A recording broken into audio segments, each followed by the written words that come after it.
Nkiru, a woman haunted by longing and grief, was driven by her desperate desire to hold a child of her own.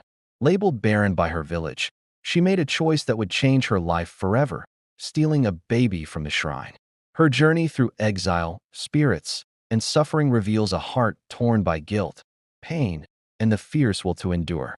If you enjoy African folk stories filled with mysteries, betrayal, and justice, subscribe, like, and comment where you are watching from, and journey with us as the story begins.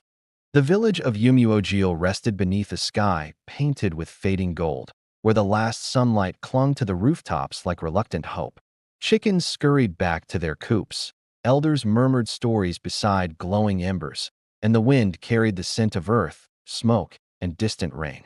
Life moved gently here, but beneath its calm surface lay hidden sorrows, whispered regrets, and silent prayers.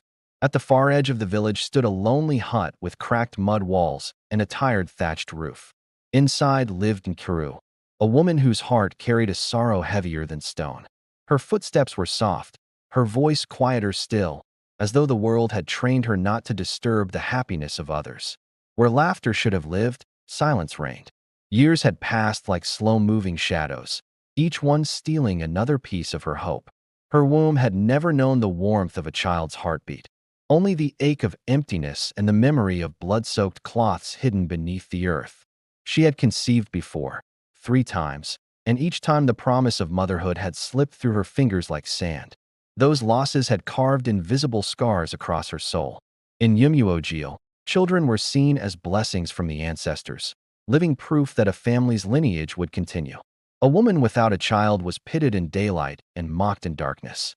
Some villagers spoke kindly to Nkiru's face, but sharpened cruel words behind her back. Others believed her barrenness was a curse, a punishment, or a sign of spiritual rejection. Nkiru heard those whispers even when no one spoke them aloud. She felt them in the sideways glances, in the quiet pauses when women discussed motherhood, in the pitying smiles offered like charity. Each day, she forced herself to walk through the village market with dignity, though her heart trembled like a leaf in harmattan wind. At night, loneliness became her only companion. She would sit on her woven mat, listening to distant lullabies drifting from neighboring huts, songs sung by mothers rocking their children to sleep. Those melodies pierced her chest like arrows, reminding her of the cradle that remained empty in her home. Often, she dreamed of a child she had never held, a baby with bright eyes, soft curls, and a laugh that could chase away sorrow. In her dreams, she braided the child's hair, carried them on her back, and whispered stories beneath the moon. But every morning, she woke to silence. Desperation slowly replaced patience. Nkiru visited healers who rubbed her belly with herbs that burned and stung. She drank bitter potions brewed under moonlight. She prayed at sacred trees, poured libations to forgotten spirits, and knelt before the ancestral shrine until her knees bruised and bled. Still, her womb remained quiet. One evening, as the sky darkened and the world softened into shadows, the cry of a newborn echoed across Umuogio. The sound was sharp, fragile, and alive, a reminder of what she could not have. Nkiru froze, her chest tightened, breath trembling, as tears welled in her eyes. She stepped outside her hut, staring into the night as though the heavens might answer her pain. Her voice cracked when she whispered into the air, calling upon ancestors who had long turned to dust. "Why have you turned away from me?" she murmured. "What sin have I committed that my arms remain empty?" A tear slid down her cheek, falling onto the dry soil at her feet. In that moment, grief, envy, longing, and quiet madness began to mingle in her heart, planting the first seed of a fate that would soon shake Umuogio to its core. Beyond the last line of huts in Umuogio, where the footpaths narrowed and the forest thickened, stood an ancient shrine hidden beneath towering irako trees.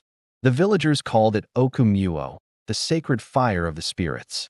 No child approached it without fear, and no adult dared step inside without purpose, reverence, and trembling. The shrine had existed long before the oldest elder was born. Its walls were carved with fading symbols of ancestral power, its entrance draped in red and white cloths that fluttered like silent warnings. Cowrie shells hung from wooden posts, rattling softly whenever the wind passed. a haunting sound believed to be the whisper of unseen spirits. Within the shrine burned a small eternal flame, tended only by the chief priestess, Ezenomalika, a woman rumored to walk between the worlds of the living and the dead. Her eyes were sharp as an eagle's, her voice low and heavy with mystery. Many believed she could hear the language of the spirits and interpret their will. It was said that babies destined for greatness were sometimes offered to the shrine at birth, not as sacrifice, but as sacred blessings. For a short time, newborns would be placed before the spirits to receive divine protection, ancestral favor, and spiritual strength. After the ritual, they were returned to their families, marked as children of destiny. But the shrine was also feared. Stories whispered of those who entered with greed, envy, or impure hearts and never returned the same. Some claimed they lost their sanity. Others spoke of strange illnesses, mysterious deaths, or lifelong curses. The shrine did not forgive arrogance, nor did it tolerate stolen blessings. Nkiru had heard these stories since childhood. She remembered how her mother warned her never to approach the sacred grounds unless called by the spirits themselves. Yet as she walked through the village that evening, her heart felt pulled by an invisible force toward the forest's edge. Earlier that day, the village had celebrated the birth of a child to Ifyananya, a young woman admired for her beauty and kindness. Drums had echoed through Yumuogil, and women had danced with joy, praising the ancestors for another gift of life. The baby boy, named Chibuzo, had been declared destined for greatness. Nkiru watched from a distance. She saw Ifyananya glow with maternal pride, cradling her newborn as women gathered around, singing blessings. She heard laughter, ululations, and prayers, sounds that once would have filled her with joy, but now only deepened her sorrow. Inside her chest, something twisted painfully. That night, Nkiru lay awake, haunted by thoughts she feared to admit even to herself. The cries of the newborn carried across the village, drifting through her cracked window like a cruel reminder of her emptiness. She pressed her hands against her stomach, feeling only silence. Her mind wandered to the shrine, to the stories of miracles, to the whispers of destiny, to the babies blessed by the spirits. A dangerous idea began to form, soft at first, like a shadow, then stronger, louder, more persistent. What if the spirits had denied her because she had not claimed her blessing? What if fate required her to act? The wind outside her hut rustled like a warning, but Nkiru barely noticed. Her eyes stared into darkness, filled with longing, envy, and a growing storm of desperation. Somewhere deep within her heart, reason struggled against obsession, but grief was winning. As the moon climbed high and bathed the village in pale silver, Nkiru rose from her mat. She wrapped a faded shawl around her shoulders and stepped outside, her footsteps quiet but determined. Each step toward the forest felt heavy, as though destiny itself watched her path. Behind her, the village slept peacefully. Ahead of her, the shrine awaited, silent, ancient, and unforgiving. And with every step she took, Nkiru moved closer to the moment that would change her life and break the hearts of many, forever. The forest surrounding Okumuo Shrine stood thick and watchful, its ancient trees rising like silent guardians of forbidden knowledge. Moonlight filtered through tangled branches, scattering pale silver across twisted roots and fallen leaves. Every step Nkiru took felt like a trespass into a world meant only for spirits and shadows. Crickets chirped in uneasy rhythm, and distant owls hooted like messengers of unseen forces. The wind stirred suddenly, brushing against Nkiru's skin as though testing her resolve. She tightened her shawl around her shoulders, her heart pounding in her chest like a drum announcing fate. Fear clawed at her, yet longing drove her forward. Memories flooded her mind. The tiny graves beneath the Irako tree, the blood-stained cloths hidden in silence, the hollow echo of a home without laughter. She remembered how her husband, Obina, once looked at her with love, but gradually began to look at her with disappointment and quiet resentment. She remembered the nights he turned away from her in bed, the rumors that he might take another wife, the unbearable shame of being called the barren one. Tears streamed down her cheeks as she walked. "I only want to be a mother," she whispered to the night. "Is that too much for the spirits to grant?" As she neared the shrine, the air grew heavier, thicker, charged with mystery.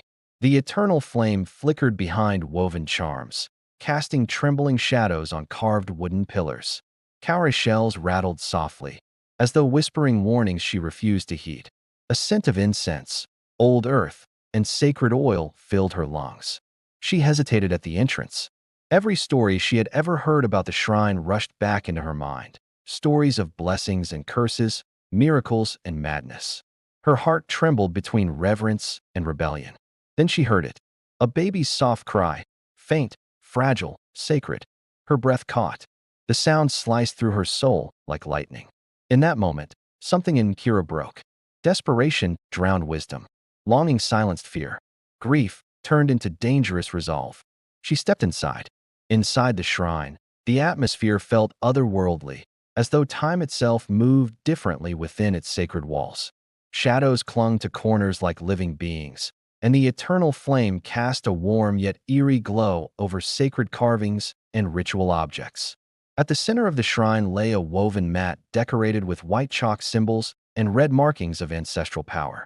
Upon it rested Chibuzo, the newborn child blessed earlier that day. He slept peacefully, his tiny chest rising and falling in gentle rhythm. His skin glowed softly under the firelight, and his small fingers curled as though grasping invisible dreams. A thin bracelet of cowries circled his wrist, a mark of spiritual protection and destiny. Nkiru froze at the sight. Emotions surged through her like a storm. Here lay everything she had ever wanted, everything she had lost, everything she feared she would never have. Her knees weakened, and she sank to the floor, staring at the child with trembling awe. Tears fell freely now, splashing onto the shrine's dusty earth. "My son." The word slipped from her lips before she could stop herself. She crawled closer, her movements slow, reverent, terrified. As she gazed at the baby's face, she imagined him calling her mama. She imagined carrying him on her back through the market. She imagined teaching him stories beneath moonlight. She imagined growing old while he cared for her. The dreams felt so real that they almost erased reality. A voice whispered inside her mind, gentle yet dangerous. "The spirits have many children. Why not you? If they will not give you one, take what fate has denied you." Her hands hovered above the child, shaking. She knew this was wrong. She knew the shrine was sacred. She knew stealing from the spirits could bring ruin. Yet the emptiness inside her heart screamed louder than reason. With a soft, trembling breath, Nkiru lifted Chibuzo into her arms. The baby stirred, releasing a tiny whimper. Nkiru clutched him to her chest, tears soaking his cloth. "Forgive me," she whispered, voice breaking. "I cannot bear this emptiness anymore." And in that sacred, forbidden moment, destiny twisted. Nkiru moved through the forest like a ghost, clutching the stolen child to her chest, as though he were made of smoke and might vanish at any moment. Each step away from the shrine felt heavier than the last, as if unseen eyes followed her path. The wind howled louder now, tugging at leaves, rattling branches, and whispering like angry spirits. Shadows stretched and twisted across the ground, seeming to reach for her feet, trying to hold her back. Chibuzo whimpered again, his soft cries trembling against her heart. Fear gripped her. "Hush, my child. Please hush," she murmured desperately, rocking him as she hurried forward. Behind her, the eternal flame flickered violently and then dimmed. Inside the shrine, unseen forces stirred. It was said that when a sacred blessing was stolen, the spirits cried out in rage. That night, dogs across Umyojil began to howl in unison, their voices rising in eerie harmony. Birds burst from trees in sudden panic. A distant thunder rumbled though the sky was clear. Nkiru felt it, a shift in the air, a change in the balance of the world. Her heart pounded like war drums. By the time she reached her hut, sweat drenched her skin and her legs trembled from exhaustion. She closed the door behind her with shaking hands, pressing her back against it as if expecting the spirits themselves to burst inside. Looking down at the sleeping baby, her heart swelled with love and terror in equal measure. "You are mine now," she whispered softly, tears streaming. "I will protect you, even if the heavens curse me." Yet beyond her walls, unseen consequences were already unfolding. At dawn, the village would awaken to chaos. A mother's scream would shatter the morning peace, and the name Nkiru would soon become a name whispered in shock, sorrow, and fear. Dawn broke over Umyojil with a quiet glow. painting the sky in soft hues of gold and pale blue. Normally, the morning brought songs of birds, chatter of women fetching water, and laughter of children running barefoot across dusty paths. But this morning carried a strange stillness, the kind that comes before disaster. Inside her hut, Ifeanyi stirred, waking to the gentle rhythm of maternal instinct. Her arms reached instinctively toward the woven basket where Chibuzo had been placed after the shrine's blessing. A smile lingered on her lips, still warm from the joy of childbirth and the pride of new motherhood. But when her fingers touched only empty cloth, her breath caught. She sat upright, heart racing. She searched the basket again, then the mat, then the entire hut. The baby was gone. Panic flooded her veins. Her voice broke into a scream that tore through the calm of morning, raw, sharp, and filled with terror. She rushed outside, clutching her wrapper as tears streamed uncontrollably down her face. "My child, my baby," she cried. "They have taken my son." Her scream carried across the village like a funeral drum. Doors burst open. Villagers poured out, faces twisted with shock, fear, and confusion. Women gathered around her as she collapsed to the ground, sobbing violently, beating her chest in agony. Elders hurried forward, their brows furrowed with concern. Men grabbed sticks and lanterns, preparing to search every corner of Yumuogil. The air thickened with grief. Who would dare steal a newborn? One villager muttered in disbelief. "Not just any newborn," another whispered, voice trembling. "That child was blessed at Okumuo's shrine." Fear rippled through the crowd. Ifeanyi clutched her stomach, rocking back and forth, wailing as though her heart were being torn from her chest. "Bring him back to me," she sobbed. "Please, bring my baby back." Her husband, Chikwudi, knelt beside her, holding her shaking body as his own eyes burned with rage and helplessness. The pain of fatherhood stolen struck him like a blade. Behind their cries, the village felt its peace begin to crack. Whispers began quietly, like distant wind brushing dry leaves, but they grew quickly into voices, accusations, and fearful speculation. Who could do such a thing? This is not ordinary theft. Someone cursed must be responsible. Then someone spoke the name. Nkiru. At first, it was said softly, almost hesitantly. But once spoken, it spread like wildfire. She has no child. Her womb is empty. She has always envied mothers. She lives too close to the shrine. Eyes slowly turned toward the lonely hut at the village's edge. A group of men, led by the village head Maduka, marched toward Nkiru's home. Their footsteps were heavy, dust rising beneath their feet. Women followed at a distance, clutching their wrappers, murmuring prayers and gossip. Inside her hut, Nkiru sat on the floor, rocking Chibuzo gently in her arms. The baby had fallen asleep, unaware of the storm forming outside. For a brief moment, her heart felt full, but fear lurked in every corner of her mind. Then came the knocking. Hard, angry, demanding. Her breath froze. "Nkiru, open this door," a voice shouted. Her hands trembled. Her heart pounded. The door burst open before she could respond. Villagers flooded in, eyes wide with shock as they saw the baby cradled in her arms. Gasps filled the hut. Ifeanyi pushed forward, her face pale with anguish and fury. The moment her eyes fell on her son, she screamed, a sound filled with heartbreak and betrayal. "That is my child," she cried. "Give him back." Nkiru clutched the baby tighter, tears streaming down her face. "Please, I only wanted to love him," she sobbed. "I only wanted to be a mother." But her words could not erase her crime. Anger surged through the villagers. "Thief! Wicked woman! You have angered the spirits." Chikwudi lunged forward, pulling his child from Nkiru's arms while Ifeanyi collapsed in relief and grief, kissing her baby's face repeatedly. Nkiru fell to the ground, wailing as though her soul were being ripped apart. "Don't take him," she cried. "He is all I have." But no one listened.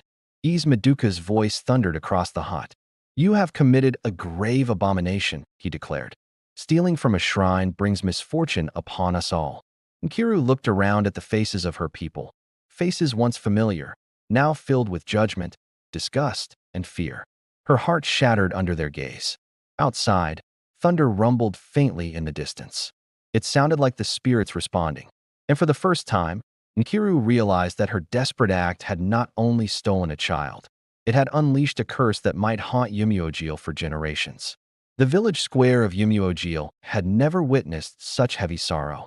The same ground where festivals, weddings, and harvest dances once took place now felt like a court of judgment. The air was thick with tension, grief, and the fear of spiritual consequences. Villagers gathered in a wide circle, murmuring among themselves. Some watched with anger, others with pity, and a few with silent horror at what had unfolded. Children clung to their mothers' wrappers, sensing the seriousness of the moment without fully understanding it. At the center of the gathering stood Nkiru, trembling like a leaf in a storm. Her wrapper was wrinkled, her hair disheveled, her eyes red from endless tears. The woman who once walked quietly through the market now stood exposed before the entire community, not only as a thief, but as a woman who had violated sacred law. Maduka, the village head, rose slowly, leaning on his carved staff. His face was stern, lined with age, wisdom, and disappointment. "You have committed a great abomination," he declared, his voice carrying across the crowd. "You did not steal from a woman alone. You stole from the spirits." A murmur rippled through the villagers. Nkiru fell to her knees, clutching the dusty ground. "Please," she sobbed, voice cracking. "I did not act out of wickedness. I acted out of pain, out of loneliness, out of a heart that has known nothing but loss." Tears streamed down her cheeks as memories flooded her mind. The miscarriages, the empty cradle, the silent nights, the longing that had consumed her. But the villagers' hearts were divided. Some women looked at her with secret sympathy, understanding the agony of infertility. Others scowled, believing her desperation had crossed into madness. Ifyananya, still pale from fear and emotional exhaustion, stood clutching her baby tightly to her chest. Her eyes glistened with tears, not only of relief, but of lingering trauma. "You stole my joy," she said softly, her voice trembling. "For one night, you made my heart stop beating." The words cut Nkiru deeper than any blade. Drummers beat a slow, heavy rhythm, a sound reserved for moments of judgment and mourning. Each beat echoed through Nkiru's chest like a reminder of her crime. Then the chief priestess, Ezenomalika, stepped forward. Her presence silenced the crowd. Her eyes glowed with an unsettling calm, as though she could see beyond the physical world. "The spirits are angered," she said quietly. "Balance has been broken. A sacred blessing was stolen. This cannot go without consequence." Nkiru bowed her head, sobbing. "Punish me," she whispered. "But do not curse the village, do not punish the innocent." For a brief moment, her sorrow softened some hearts. But fate had already begun to unfold. That night, Umuojil did not sleep. The wind rose suddenly, howling through trees like the cries of restless ancestors. Thunder rolled across the sky, though no rain fell. Dogs barked uncontrollably, their voices trembling with fear of something unseen. Inside their huts, villagers whispered prayers, clutching protective charms and kara bracelets. At the shrine of Okumuo, the eternal flame flickered violently, shrinking and flaring as though struggling against invisible forces. The sacred cloths at the entrance twisted and snapped in the wind, and the cowrie shells rattled furiously. Ezenomalika knelt before the shrine, chanting in low, ancient tones, attempting to calm the angry spirits. "Forgive us," she murmured. "Do not punish the innocent for one woman's sin." But the spiritual world remained restless. By midnight, strange occurrences began to plague the village. A child woke screaming from nightmares of fire and shadow. A farmer discovered his crops wilted overnight. A pregnant woman collapsed with sudden, unexplained illness. Fear spread like wildfire. Whispers of curses filled the darkness. "The spirits are angry. This is the price of stealing from the shrine. Nkiru has brought disaster upon us all." In her hut, Nkiru lay awake on the floor, staring into darkness. Every sound felt like an omen. Every gust of wind felt like judgment. Tears flowed endlessly down her face. "If my suffering can end this," she whispered into the night, "then let it fall on me alone." But suffering rarely confines itself to one soul. Outside, lightning flashed across the sky, illuminating the village in ghostly white. For a fleeting moment, villagers swore they saw shadowy figures standing at the edge of the forest, silent, watchful, and wrathful. And as thunder roared, one truth became clear: the spirits had not forgiven. The curse had begun. Morning came to Umuojil. but it did not feel like morning. The sunlight appeared pale and weak, as though afraid to touch the village. The birds that once sang joyfully remained silent, and the breeze carried a strange heaviness, like a warning carried by unseen lips. People stepped outside their huts cautiously, scanning the sky, the forest, and one another's faces. Fear lingered in every movement, every whispered conversation, every anxious prayer murmured beneath breath. Trouble followed the dawn. A farmer named Nkiru discovered his yam barn infested overnight with rot and crawling insects. The harvest he had waited months for now lay spoiled and useless. His anguished cry echoed across the fields as he fell to his knees, clutching ruined crops like a grieving parent. Nearby, Amaka, a heavily pregnant woman, collapsed while drawing water from the stream. Her screams drew villagers who found her shaking violently, whispering about shadows crawling beneath her skin. The elders rushed her home, fear written on their faces. Children complained of fever. Goats refused to eat. Chickens laid broken eggs. Every misfortune was quickly linked to one name: Nkiru. Whispers turned into accusations. Accusations turned into anger. Anger turned into hatred. She brought this curse. Her greed angered the spirits. We will suffer if she remains among us. The village head, Ismaduka, gathered elders beneath the old Irako tree. Their faces were grave as they debated the fate of Nkiru. Some argued for mercy, reminding others of her pain and losses. But others demanded justice, fearing that sparing her would deepen the spirit's wrath. Meanwhile, Nkiru moved through the village like a ghost. Women avoided her. Children hid from her. Men glared as though she carried death in her shadow. She felt the weight of their hatred pressing on her chest. Each night, her sleep was haunted by visions. Fire consuming the shrine, babies crying in darkness, shadowy hands reaching for her womb. She would wake screaming, drenched in sweat, whispering apologies to spirits she could not see. "Take my life instead," she begged the unseen. "But spare the innocent." Yet the suffering only seemed to grow. And with each passing day, Nkiru felt herself sinking deeper into guilt, fear, and despair, like a soul being slowly swallowed by darkness. The loneliness became unbearable. Nkiru's hut, once merely quiet, now felt like a prison. The walls seemed to close in on her, echoing every regret, every cry, every broken dream she had ever known. No one visited her anymore. No greetings, no kindness, no human warmth, only silence. At night, strange sounds filled her ears, whispers that called her name, faint cries of infants, distant chanting carried by the wind. She could not tell whether they came from the forest or from her own tormented mind. One night, as the moon glowed full and pale, Nkiru stepped outside and felt an unnatural chill crawl across her skin. The trees rustled though no wind blew. The air felt thick, alive, watching. Suddenly, she saw them. 3 shadowy figures standing near the forest's edge. Their forms were tall, draped in darkness, their faces hidden, yet she could feel their gaze pierce her soul. Fear rooted her to the ground as her heart thundered in her chest.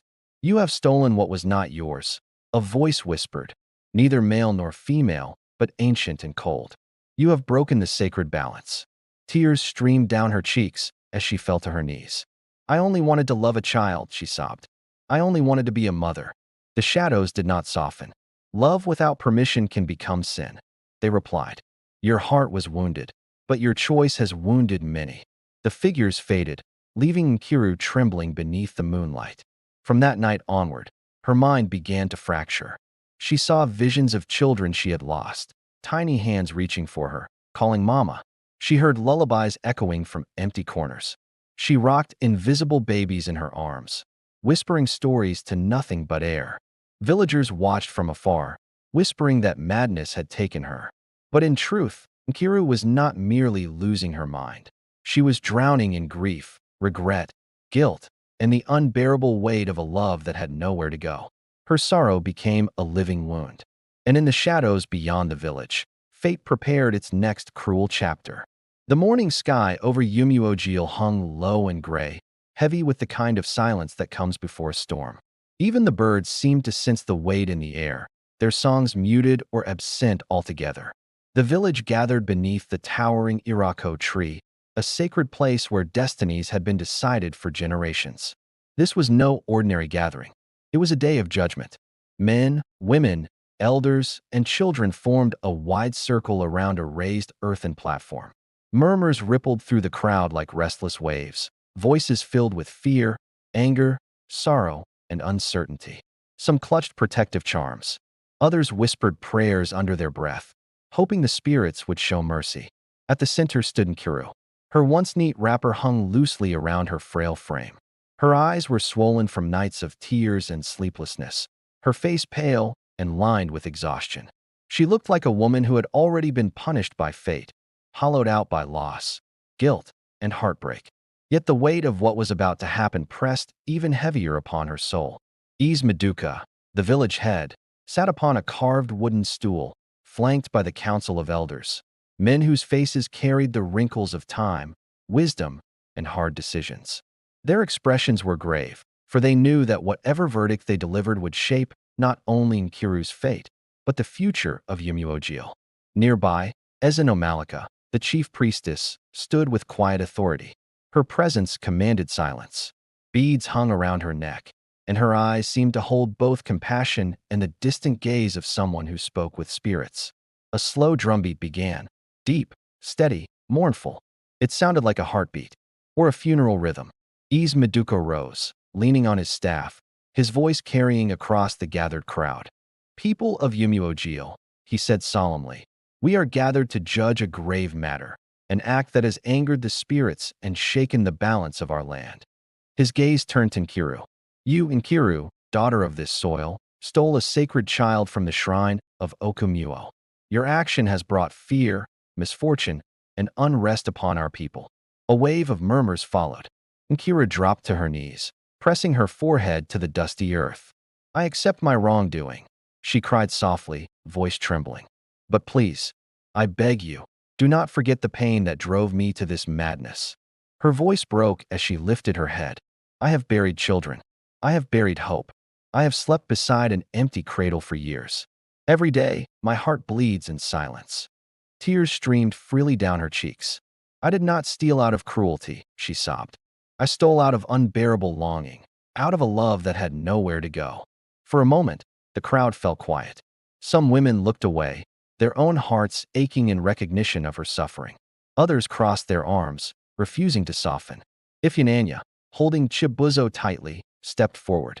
Her face still carried the traces of fear and trauma, but there was also compassion in her gaze. "Nkiru," she said gently, "I understand pain. But when you took my child, you tore my soul apart. For that night, I felt death without dying." Her voice trembled. "I do not hate you, but I cannot forget." The words fell like rain upon dry ground, heavy, painful, and honest. The elders whispered among themselves in low, urgent tones. Some argued for mercy, pointing to Nkiru's years of suffering and her remorse. Others insisted on punishment, fearing that sparing her might deepen the spirit's wrath. Ezenomalika finally raised her hand. Silence followed instantly. "The spirits are watching," she said calmly. "They do not thirst for blood, but they demand balance." She turned to Nkiru. "Your crime was not born of wickedness, but of wounded love. Yet love does not excuse sacrilege." Nkiru bowed her head, trembling. "You cannot remain among the people you have harmed." The priestess continued. "Your presence fuels fear, and fear feeds the anger of the spirits." The verdict began to take shape. Maduka stood once more, lifting his staff. "Nkiru," he declared, voice heavy with sorrow, "you shall not be killed, but you shall be exiled from Umuojil." A gasp rippled through the crowd.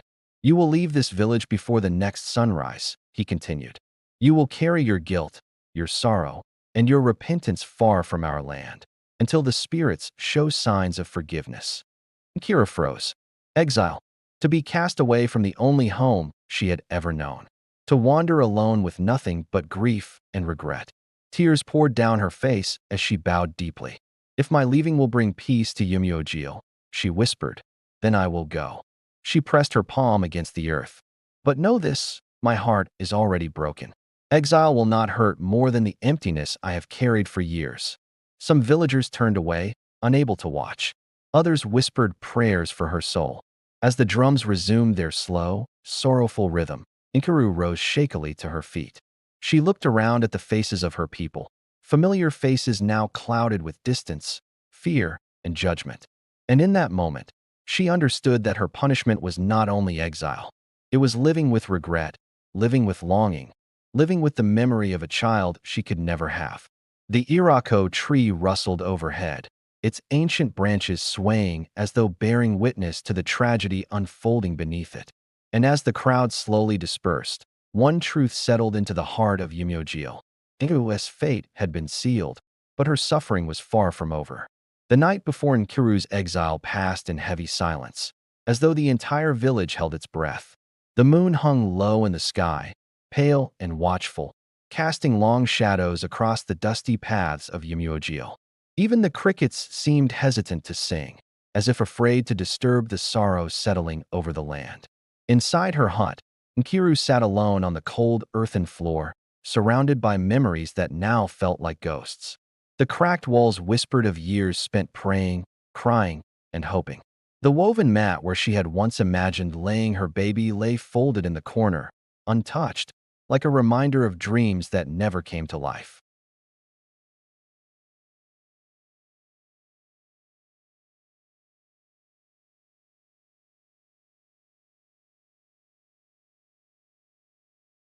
This is where my heart was broken.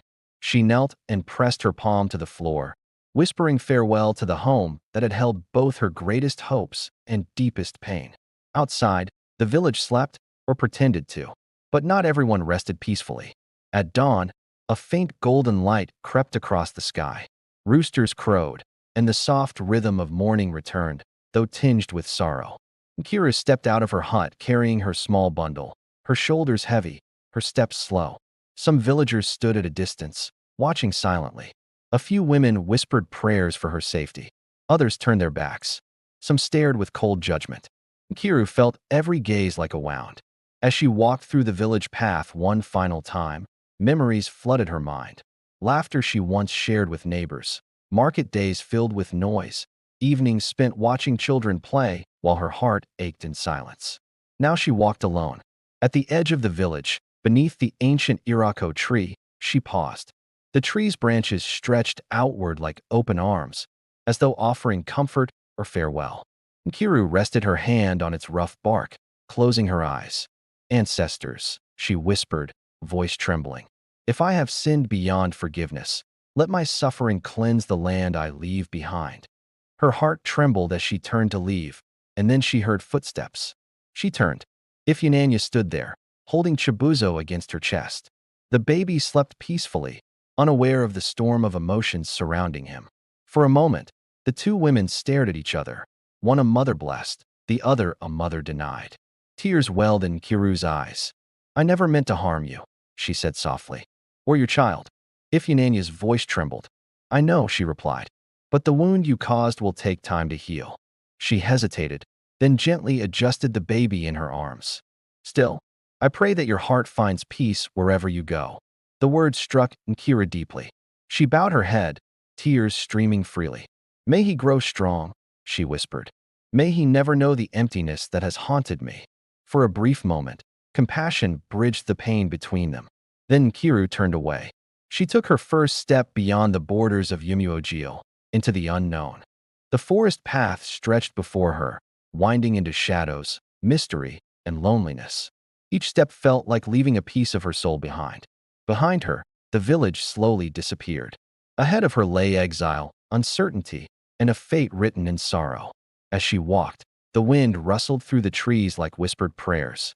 A tear slipped down her cheek, falling onto the earth, a silent offering to the land she once called home. And though Nkiru left as a woman burdened by guilt and heartbreak, her story was far from over. For beyond the village, destiny waited, with trials yet to come, with redemption yet to be tested, and with a sorrow powerful enough to move the spirits themselves.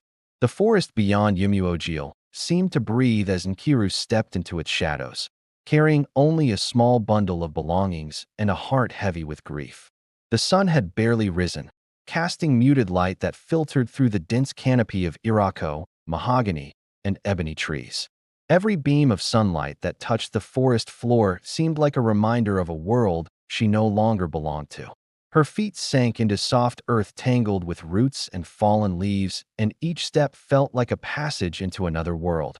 A world where no one knew her name, no one would judge her, and yet loneliness would accompany her at every turn. Birds rose and fell above her in flocks, startled by her intrusion into their secret kingdom. The wind whispered through the leaves, as if carrying the voices of ancestors, warning her, guiding her, or perhaps judging her silently. Her mind replayed the last moments in the village, the cries of Ifyinanya, the tears of Chakwudi, the stern eyes of Ease Maduka, and the soft, haunting gaze of Ezinomalika. Every face seemed to linger in her mind, burning with memories that would haunt her for years. She pressed her palms against her eyes and wept, feeling the emptiness in her womb as if it were a physical ache stretching from her chest to the soles of her feet. "Forgive me," she whispered to the spirits and to the villagers, to the earth beneath her, and to herself. "I only wanted love. I only wanted life to grow inside me." Hours passed as she walked, the path narrowing and the shadows thickening.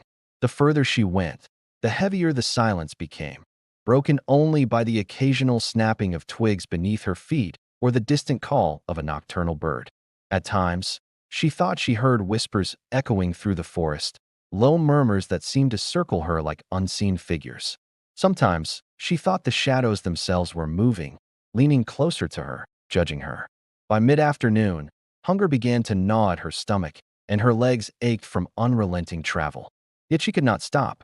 Each step carried a mixture of fear, sorrow, and strange determination. The forest seemed to respond to her emotions, rustling more violently during moments of despair, settling quietly when she whispered to herself, hoping for strength. As she climbed a small rise, the sun broke through the canopy for a fleeting moment, illuminating a clearing ahead. In the center lay an abandoned stream, its water murky but clear enough to see fish darting beneath the surface. Nkiru knelt, cupping her hands and drinking slowly. The cold water shocked her, but it brought clarity to her mind. She looked up at the forest, and for the first time, she whispered, "I will survive. Even if the spirits curse me, even if the world rejects me, I will survive." But the forest had other plans. As the sun began its slow descent, the shadows deepened unnaturally. A chill ran down her spine, more than the evening air could explain. The whispers returned, this time louder, as if a chorus of unseen voices spoke directly to her. "You have taken what was not yours. Balance must be restored. Your pain is yours alone, but the cost will be heavy." Nkiru's breath caught in her throat. She pressed herself against a tree, shaking, her small bundle forgotten at her feet. Her heart raced with fear and anticipation. She could feel the spirits closing in, invisible yet palpably near. Then she saw them, shadowed figures flitting between the trees. Not entirely human, not entirely animal, but something in between. Their forms shimmered and blurred as if they existed on the edge of reality. They moved silently, watching her, waiting. She wanted to run, but her legs trembled and refused to obey. "I do not seek to harm," she whispered. "I am only a woman, lost, exiled, and broken." One of the figures stepped closer, its eyes glowing faintly like embers. It raised an arm, pointing toward the path she had traveled. Nkiru understood without words. It was not here to kill her, but to remind her that nothing in the forest would be safe until balance was restored. That she had entered a world where every action, every choice, carried consequences far beyond her imagination. Fear and sorrow mingled in her chest, coiling like a serpent. Yet within her, a stubborn ember of determination burned. She would walk. She would endure. She would survive, not for herself, but for the hope that one day, perhaps, her soul might find peace. Hours turned into darkness. The moon rose, silver and cold, casting long shadows across the forest floor. Nkiru finally sank beneath a large baobab tree, curling herself into a ball as the night wrapped around her like a shroud. Her tears fell freely, soaking the earth beneath her. The whispers persisted, almost soothing now, like a lullaby twisted with warning. And as she drifted into a restless sleep, she dreamt of children. She never had babies crying in empty huts and the face of the one child she had stolen. Chibuzo, sleeping safely in another home oblivious to the storm she had brought into the world. But even in sleep, she felt the shadows circling. Her journey had only just begun. Night descended on the forest like a living thing, swallowing Nkiru in its cold, inky embrace.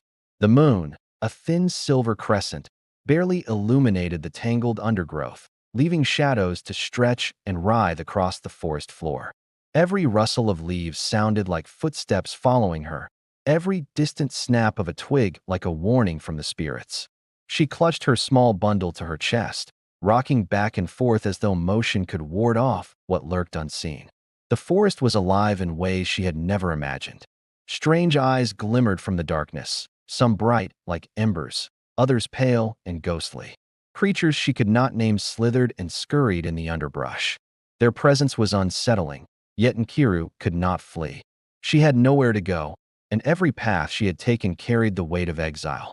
The world she had known was behind her, and ahead lay only uncertainty and shadows. Hunger gnawed at her stomach, and fatigue pressed heavily on her body. She had walked for hours, yet the forest seemed endless. Her legs ached, her shoulders throbbed, and her heart pounded as fear coiled like a serpent in her chest. Every so often, the wind carried whispers, low, unintelligible murmurs that seemed to call her name and judge her at the same time. Nkiru, Nkiru. She shivered and wrapped herself tighter in her shawl, rocking the small bundle in her arms, though it contained nothing more than scraps of cloth and dried food. She murmured soft lullabies she had once imagined singing to her own children, lullabies she had sung to the empty cradle in her dreams. The sound of her voice trembled, echoing through the trees like a fragile plea to the unseen spirits surrounding her. As darkness deepened, the forest seemed to close in. The sounds of wildlife shifted, becoming alien and threatening. Shadows lengthened unnaturally, and every tree trunk seemed to twist and reach for her. The whispers grew louder, sharper, more urgent. At one point, she thought she saw children's silhouettes dancing among the trees, but when she blinked, the shadows were gone, replaced by the rustle of leaves. Her mind teetered on the edge of madness. She realized that the forest reflected her own guilt and despair, magnifying her sorrow into every leaf, every gust of wind, every flickering shadow. She pressed her hands against her eyes and whispered fervent prayers to ancestors, spirits, and gods alike. "I am broken," she murmured, voice shaking. "I only wanted a child, forgive me." The forest answered with silence, deep, suffocating, and endless. Then, suddenly, a flicker of light appeared at the edge of the clearing. A faint glow hovered above the ground, shifting like a will-o'-the-wisp. Nkiru's breath caught in her throat. She knew the stories. Lost travelers were said to follow such lights, only to vanish forever into the forest's heart. Yet, she felt a strange pull toward it, a mixture of hope and dread. Step by step, she approached, her bare feet silent on the moss-covered earth. The light swayed and pulsed as if alive. As she drew closer, it resolved into the faint outline of a small figure, a child, laughing softly, golden-eyed, running just beyond reach. Nkiru's heart leapt. She stumbled forward, calling out, "Chibuzo? Is that you?" The figure paused, then vanished into the darkness with a tinkling laugh, leaving Nkiru trembling and sobbing in the cold night. Her grief overwhelmed her, collapsing her to her knees. Clutching the bundle to her chest, as though it could fill the void left by the child she had stolen and lost all at once. She pressed her face into her arms and wept until her tears soaked her shawl and her fingers were raw from gripping the fabric. Hours passed, and the forest grew colder. The wind carried low wails, some human, some not. She felt them brush against her skin, crawl across her neck, whisper accusations in her ear. Sleep came in brief, haunted fits, filled with visions of babies reaching for her, children she had buried, and the frightened face of Chibuzo. Each dream ended with her awakening to the emptiness of the forest, alone, cold, and shivering. By midnight, Nkiru had built a small fire with trembling hands, praying it would ward off the spirits that stalked her mind. The flames cast long shadows, which danced and twisted on the surrounding trees, taking the shapes of hands, faces, and twisted figures. She wanted to scream, but her voice caught in her throat, leaving only quiet sobs. She realized, then, that her exile was not simply a punishment of distance. The spirits themselves were testing her heart, her resolve, her sorrow. Each vision, each whisper, Each shadow was a mirror of her own guilt and longing. To survive, she would need more than food and shelter. She would need courage, humility, and the acceptance that the choices she had made had changed her world forever. As the fire dwindled to embers, Nkiru pressed herself to the earth one last time before attempting sleep. She whispered into the darkness, "I am alone. I am guilty. I am lost, but I will endure. If the spirits demand my suffering, I will bear it." And somewhere deep in the forest, the shadows shifted, watching, waiting. The night had only begun, and the journey into despair, trial, and spiritual reckoning stretched far before her. The forest had grown silent now, yet the silence was alive. Every leaf seemed to twitch, every shadow shifted as though breathing. Nkiru lay huddled beneath the baobab tree, the dying embers of her small fire casting trembling light across her face. Her body ached, her stomach grumbled with hunger, and her soul trembled under the weight of guilt that refused to leave her. The night pressed in, thick and suffocating, yet she felt eyes upon her, unseen, yet undeniable. The first test came as a whisper, low and lilting, winding around her like smoke. "Echo." She froze, her breath catching in her throat. The voice was gentle, seductive, almost a balm to her pain, but beneath it lurked warning and judgment. The voice repeated, calling her by name, each syllable twisting the sorrow and longing she carried into sharper focus. "You took what was not yours." Nkiru clutched her shawl tighter, rocking herself. Her tears had dried on her cheeks, but her heart still wept. The voice continued, louder now, surrounding her from every direction, seeming to emanate from the shadows themselves. "Do you understand the weight of your crime?" it demanded. "Do you know the suffering you have unleashed?" And then she saw them. First, just the glint of eyes in the darkness. Then figures, indistinct, shadowed, tall, their forms twisting like smoke, circling her fire. Their presence was overwhelming. She could feel the air thicken around her, pressing her down, making her lungs burn. She wanted to scream, but her voice dissolved into the cold night air. I I am sorry," she whispered, trembling. "I never meant. I only wanted." Her words faltered as the spirits drew closer. They were no longer entirely shadows. Now she could see the forms of infants, their tiny hands reaching toward her, their eyes wide and accusing.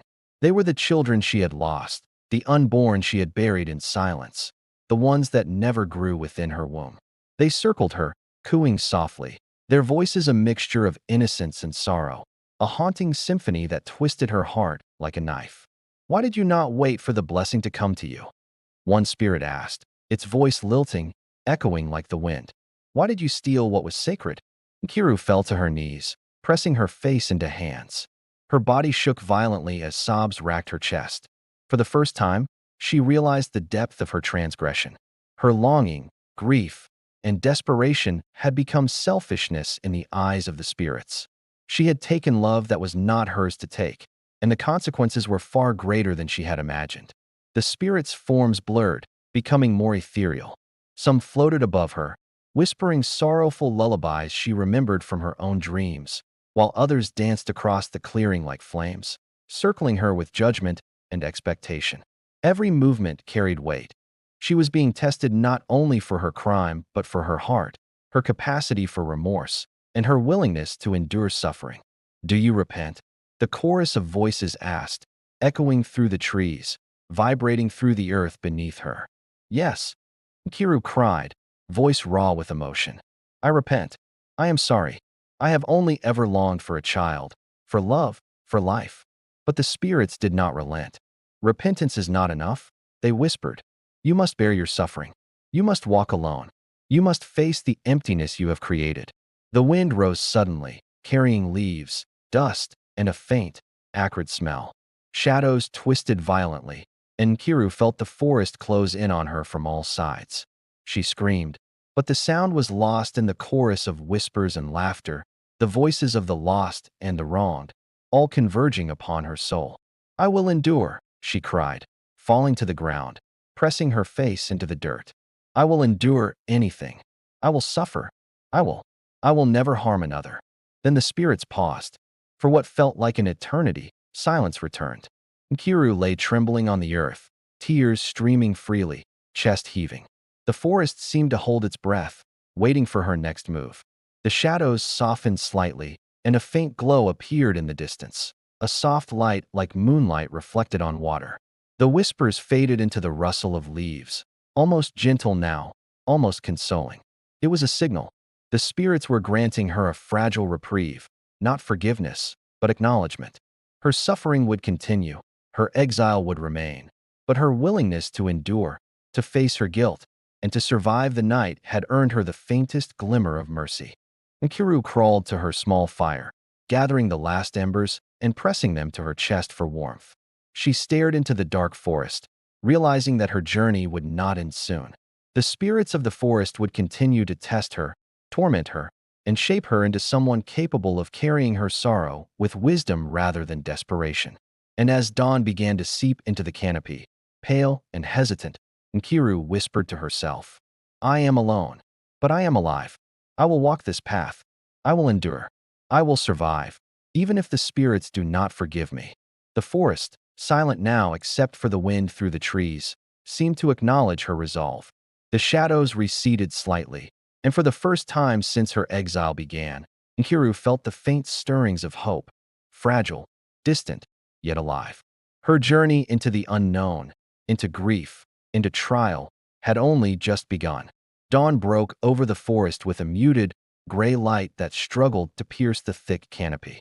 Nkiru stirred beneath the baobab tree, her body stiff from sleeping on the cold earth.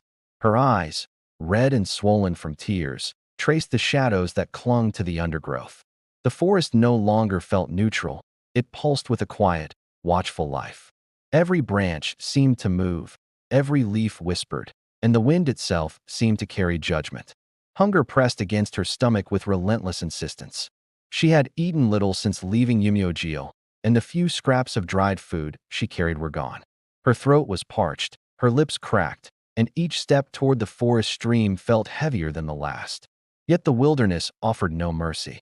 The ground was tangled with roots and rocks that tore at her feet, and the shadows of trees twisted and bent unnaturally, as if the forest itself sought to mislead her. Nkiru paused beside the stream, her reflection rippling across the murky water. For a moment, she stared at the face staring back, hollow cheeks, haunted eyes, hair matted and tangled. She could barely recognize herself. In the reflection, she imagined Chibuzo, the baby she had stolen and lost, reaching for her, crying, and then vanishing into shadow. She gasped, clutching her shawl, her tears mingling with the cold water at her feet. I must survive," she whispered to herself, shaking. "For him, for me, for the spirits. I will survive." She knelt and drank deeply from the stream, ignoring the muddy taste. The water was cold, biting her lips, yet it gave her a brief jolt of strength. Gathering some fallen branches, she tried to rekindle her fire from the night before. Sparks caught, and a small flame flickered to life, casting trembling shadows that danced across the trees. She watched them warily, half expecting them to become figures of accusation again. The wilderness, however, was patient. It watched. It tested.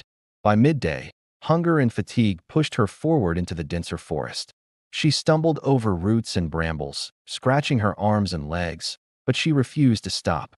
The voices she had heard in the night returned intermittently, faint, ethereal whispers that seemed to echo the pain in her own heart. Sometimes, they were soft lullabies. Other times, eerie cries of infants she had never held.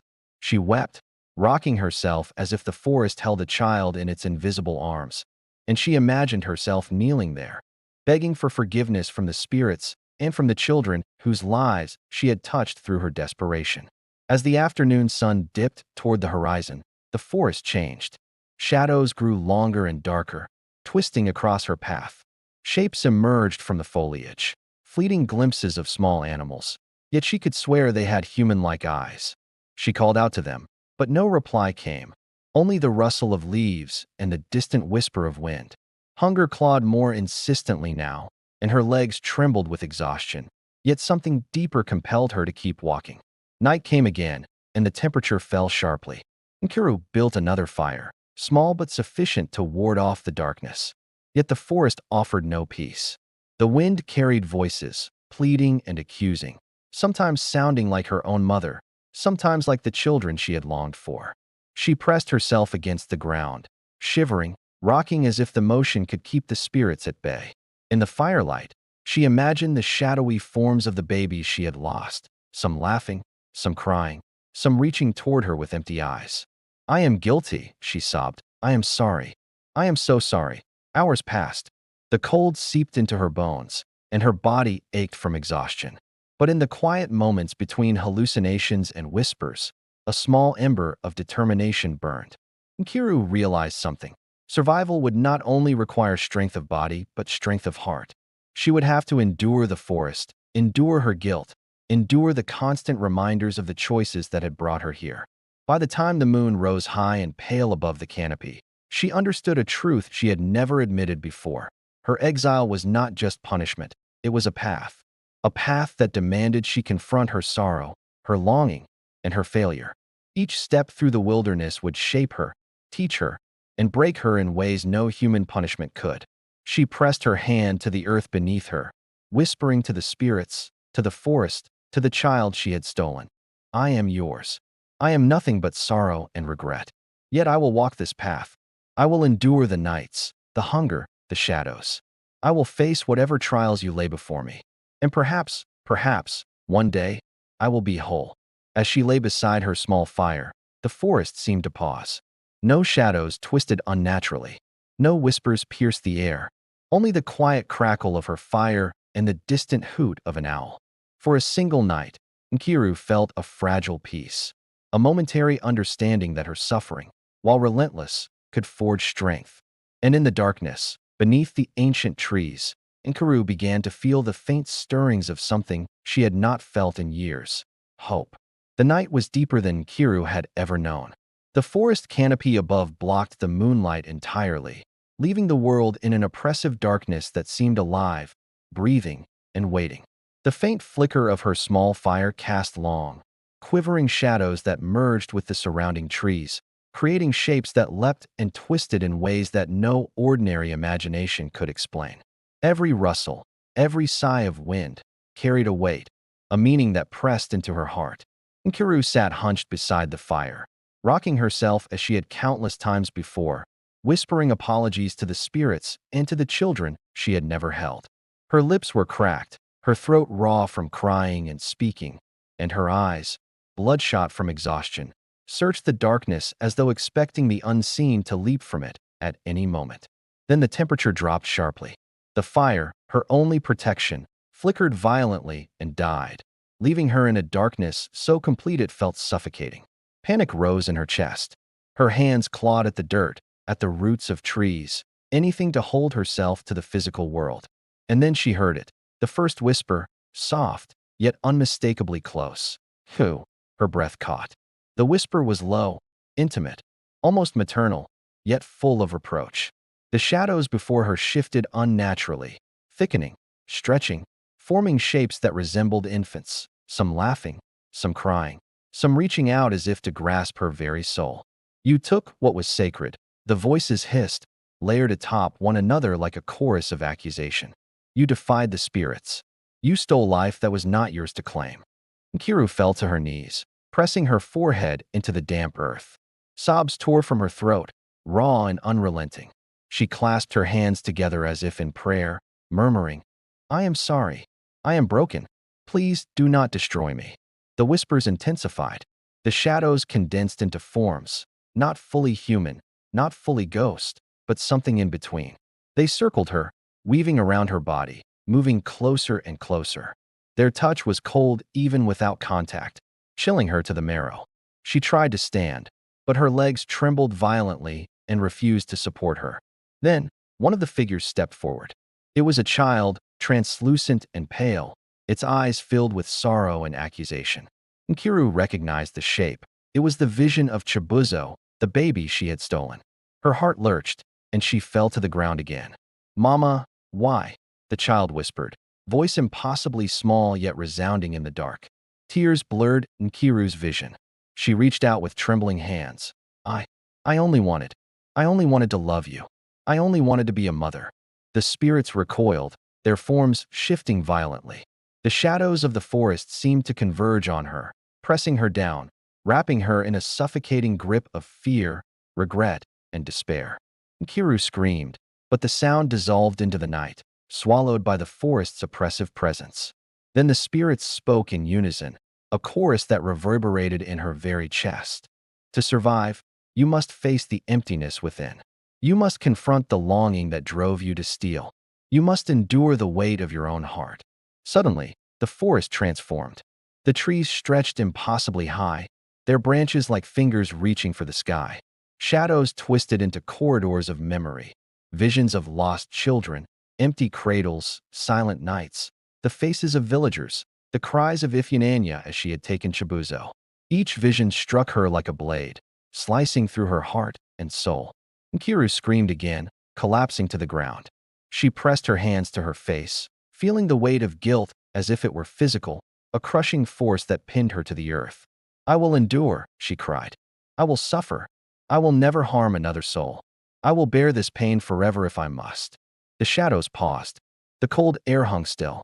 Then, slowly, the forms of the spirits began to fade, leaving her alone with the fire she had rekindled and the faint, pale glow of the moonlight breaking through the canopy. Her body trembled uncontrollably, and her heart raced as if it might stop. She collapsed into the dirt, gasping for breath, tears flowing freely. For the first time, she understood something essential. Exile was not merely punishment. It was transformation. The spirits were not there to destroy her. They were there to teach her, to force her to confront her deepest grief, her guilt, and her longing, and to forge from it something stronger, something capable of surviving even in despair. Hours passed before the forest returned to a quiet stillness. Nkiru lay exhausted on the earth, pressed against a tree, staring into the darkness. She whispered into the night, her voice trembling yet resolute. "I am yours. I am lost. I am broken, but I will endure. I will walk this path, no matter how long, no matter how lonely. I will survive, and perhaps one day, I will be worthy." The wind carried her words into the forest, rustling leaves in what almost sounded like acceptance. For a brief moment, Nkiru felt a flicker of hope. The first trial was over, but she knew in her bones, more tests would come, more shadows would rise, and the path to redemption, if it existed at all, would be long and treacherous. And yet, she rose, trembling but determined. Her exile was no longer just a sentence, it was a journey. Nkiru walked through the thick forest, each step heavier than the last. Her stomach ached from hunger, and every shadow seemed to mock her weakness. She stopped beside a small clearing where she had seen wild fruits before, but they were either unripe or inedible. Her hands shook as she picked leaves and roots, chewing them with grim determination. The taste was bitter, but it kept her alive for another hour. The night brought more than cold. The forest's whispers returned, soft and accusing, mixing with visions of children crying in her arms. She fell to her knees, clutching her shawl. Her tears fell onto the earth as if she were confessing not only to the spirits, but to the soil itself. She whispered prayers to ancestors, begging for sustenance and guidance. As darkness descended, Nkiru tried to light a fire with damp wood, but sparks refused to hold. The cold seeped into her bones, and fatigue threatened to overwhelm her. She curled into a ball beneath a large fern, trying to find comfort in the earth beneath her, whispering, "I will survive. Even if I must eat only leaves and roots. Even if I sleep in the cold." The forest answered with silence, yet the quiet felt alive, watching, waiting, testing her resolve. That night, a soft glow appeared between the trees. Nkiru froze, heart pounding. From the light emerged a small figure, a spirit, gentle and radiant, unlike the accusatory shadows of before. Its form shimmered, human-like but ethereal. "Nkiru," it said softly, "why do you suffer so?" Her voice trembled. "I am guilty. I am lost. I do not know how to survive." The spirit moved closer, and Nkiru noticed it radiated warmth. It handed her a small fruit from its glowing hands. She bit into it, and the taste filled her with energy, her body no longer trembling from hunger. "You must learn," the spirit whispered, "that to endure, you must face fear, sorrow, and your own heart. Only then can you be free." For the first time since leaving Yumuogil, Nkiru felt hope. Perhaps the spirits were not only punishers, perhaps some sought to guide her. With renewed energy, Nkiru walked farther into the forest. The moonlight barely pierced the canopy, and shadows stretched around her.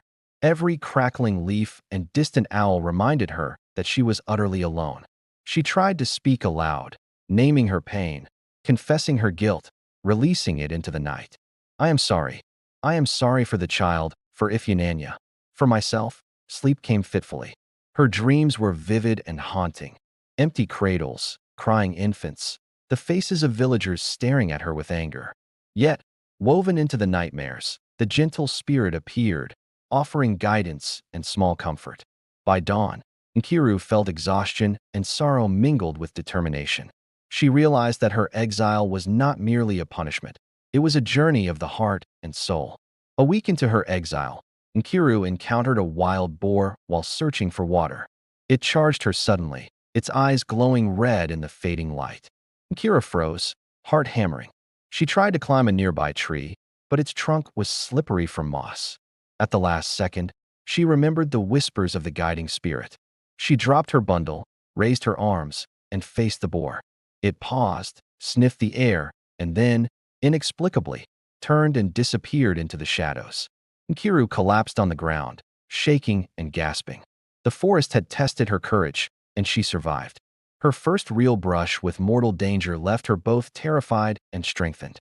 She realized survival in the wilderness demanded more than endurance. It demanded courage. One night, Nkiru dreamt vividly of Chibuzo. The baby was in a distant village, crying in the night.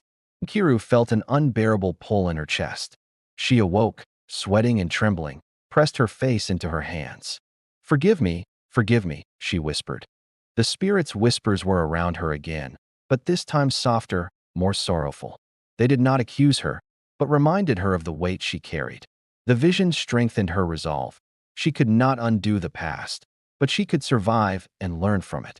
Deep in the forest, Nkiru stumbled upon a small, clear pool. Its surface was perfectly still, like glass. As she leaned closer, her reflection changed. She saw herself not as the woman exiled, trembling and broken, but as a figure of sorrow and determination, her eyes deep pools of grief, but also growing strength.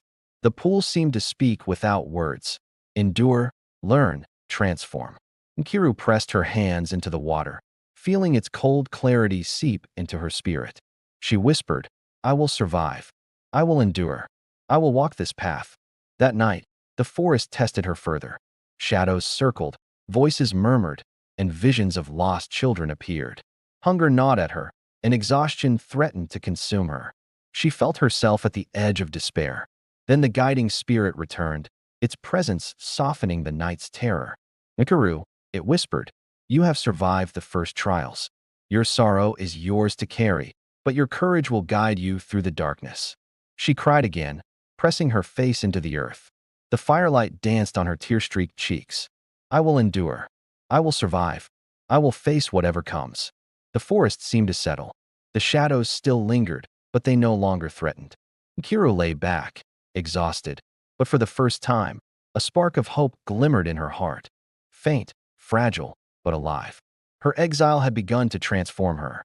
By the next week, Nkiru began to notice patterns in the forest. She watched animals quietly, learning which plants were edible and which were deadly. She discovered streams and small natural springs, and she even fashioned crude tools from branches and stones to aid her survival. At night, the whispers continued, but they shifted. They no longer only accused, they taught. Shadows seemed to guide her towards safety rather than danger, and visions of children now appeared not only as mournful ghosts, but as gentle reminders of love she had sought. One evening, Nkiru sat beside a fire she had coaxed to life, her face illuminated in its warm glow. The forest around her no longer seemed as hostile. Though still alive with spirits and shadows, she began to understand that the wilderness was not merely punishing her, it was shaping her. I am learning, she whispered to the spirits. I am learning to endure, to survive, and perhaps to heal. The forest seemed to respond with a rustle, as though acknowledging her words. One day, while searching for fruit, Nkiru discovered a small hut deep in a clearing. Smoke curled from its chimney, and the scent of cooked food reached her starving senses. Hunger clawed at her heart, but the hut's occupant remained unseen. A shadow moved near the doorway, calling softly, "Come, rest, eat. Your suffering can end." Nkiru hesitated. The forest had taught her caution. She realized immediately this was a test, a temptation to abandon her path and take the easy way. She pressed her hands over her mouth, fighting the desperate longing to approach. "No," she whispered. "I cannot take what is not mine, not again." The shadow vanished, leaving only the faint smell of food. Her stomach ached, but her resolve strengthened. She understood that survival alone was not enough. She must endure with honor, as the spirits had demanded. That night, the guiding spirit appeared again, radiant and warm, more clearly than before. Its eyes seemed to pierce through her sorrow and exhaustion. "Nkiru," it said, "your heart carries pain, but it also carries love. Do not let your suffering harden you. Compassion is the key to survival and to redemption." Nkiru wept, pressing her face to her hands. "I have failed. I have harmed. I am unworthy." "You are learning," the spirit replied. "Even the lost can find their way if they endure and show mercy to others." That night, Nkiru slept with a small ember of hope in her heart. She understood that endurance alone would not be enough. She must cultivate her spirit as well. As days passed, the forest began to play tricks on her mind. In moments of extreme fatigue, Nkiru imagined she saw Yumyojil, her hut, the villagers, Ifyananya holding Chibuzo. Sometimes she reached out, calling their names, only for the vision to vanish into shadow. These hallucinations terrified her, but also strengthened her resilience. Each time she stumbled and cried out, she reminded herself that she must survive for herself, not for illusions or dreams of the past. She pressed forward through the forest with renewed determination, learning to distinguish between reality and spirit-created illusion, trusting her own instincts, and keeping her focus on survival and endurance. The 31st night of her exile, Nkiru had survived hunger, fear, illusions, and spirit trials. She had learned to find food, build fire, and navigate the forest safely. She had confronted shadows, hallucinations, and visions of the children she longed for. Sitting beside her fire, exhausted but alive, she whispered into the darkness, "I am broken, but I endure. I am guilty, but I am learning. I am alone, but I am not hopeless." The forest seemed to respond with a gentle wind, rustling leaves like a sigh of approval. The shadows that once accused her now seemed to hover peacefully, watching rather than threatening. Nkiru understood a profound truth. Her exile was not merely punishment. It was transformation. Pain, sorrow, and solitude had begun to forge strength, endurance, and even wisdom in her heart. For the first time in months, she allowed herself a fragile smile. The journey was far from over.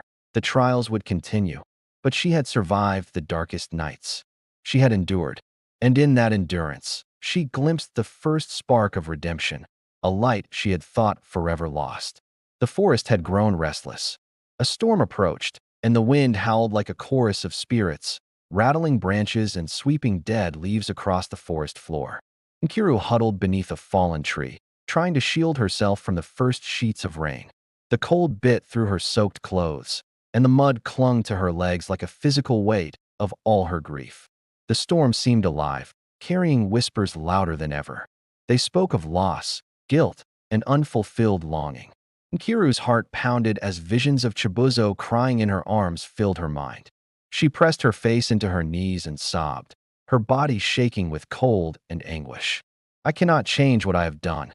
I cannot take back the harm," she whispered through chattering teeth. "But I will survive. I must." Lightning illuminated the forest, briefly revealing shadows that seemed to mock her every motion. Yet with each crash of thunder, a strange clarity began to grow in her mind, that suffering alone could not define her. She must endure, learn, and face the trials set before her, no matter how cruel. Hours passed, the storm finally waning at dawn. Nkiru emerged from her hiding place, soaked and shivering, but alive. She realized that she had survived a night more brutal than any hunger or hallucination, a night that tested her very soul. After the storm, Nkiru stumbled upon a wide river, its waters rushing and violent from the rainfall. She knelt at the edge, staring into the swirling current. The water reflected her image back at her, haggard, soaked, and weary, yet resolute. As she gazed, she began to see other faces in the river's surface, the babies she had never held, the villagers she had wronged, and even visions of herself as a child, full of innocence and hope. Tears blurred her vision, and she reached out, touching the water. "I am sorry. I am so sorry," she whispered, "for every lost life, every stolen hope, every tear I caused." The river seemed to shimmer in response, carrying her whispers downstream. Nkiru realized that this water, powerful and untamed, reflected not only her guilt but also the possibility of cleansing, of renewal, if she continued to endure her path. She drank carefully, washed her face in the current, and felt a small spark of strength returning. Though she was still exiled and still alone, the river reminded her that life flowed on, and perhaps, in time, so could her spirit. That evening, as darkness fell, Nkiru felt the forest stir with something she could neither see nor name. The shadows grew longer, twisting and merging into shapes she could barely comprehend. They whispered, but this time not accusatorily. Their tones were deeper, almost sorrowful. "You have learned survival, Nkiru, but can you endure the weight of your heart?" The ground beneath her seemed to pulse with life, and visions of the children she had harmed appeared once more, reaching toward her, their hands desperate and empty. Nkiru fell to her knees, pressing her palms into the damp earth. "I will endure," she cried. "I will carry my sorrow. I will carry my guilt. I will survive." The shadows circled her, pressing in, but gradually they softened. Instead of threatening, they seemed to measure her resolve, testing her sincerity and her capacity to accept responsibility. By midnight, Nkiru felt exhausted but strangely lighter. The shadows had not vanished, but they no longer loomed with hatred. Instead, they lingered as reminders of lessons she must carry. As dawn broke, Nkiru saw a faint, warm glow flickering through the trees. Curious and exhausted, she approached it. The guiding spirit appeared again, radiant and comforting. Its voice was calm, soothing, yet filled with authority. "Nkiru," it said, "you have endured hunger, cold, fear, and your own sorrow. You have faced illusions and shadows, temptation and death. Now you must learn to face forgiveness, of yourself and others." Nkiru sank to her knees, tears streaming freely. "I am not worthy," she whispered. "I have caused pain. I have stolen. I have failed. Worthiness is not given. It is forged in endurance and compassion," the spirit replied. "Your journey is not yet over, but you have taken the first steps toward redemption." For the first time since her exile began, Nkiru allowed herself a fragile smile. The forest still loomed, still held trials, but she felt a spark of hope, the possibility that suffering could lead to transformation. That night, Nkiru built a fire larger than any she had before. She worked tirelessly, gathering branches, kindling, and dry leaves. As the flames roared to life, the warmth spread through her body, and she felt a clarity she had never known in her months of exile. She looked into the dancing flames and saw her reflection, not as a broken woman, but as someone enduring, surviving, and learning. The fire seemed to whisper back to her, "Strength comes not only from endurance, but from understanding oneself and the pain one carries." "I am Nkiru," she whispered aloud. "I am alone. I am guilty, but I endure. I will carry my sorrow, but I will also carry compassion. I will survive, and perhaps I will be worthy one day." The forest around her remained alive with unseen eyes and whispered voices, but for the first time, she did not flinch. She had faced hunger, fear, spirits, shadows, and hallucinations. She had faced the weight of her own heart.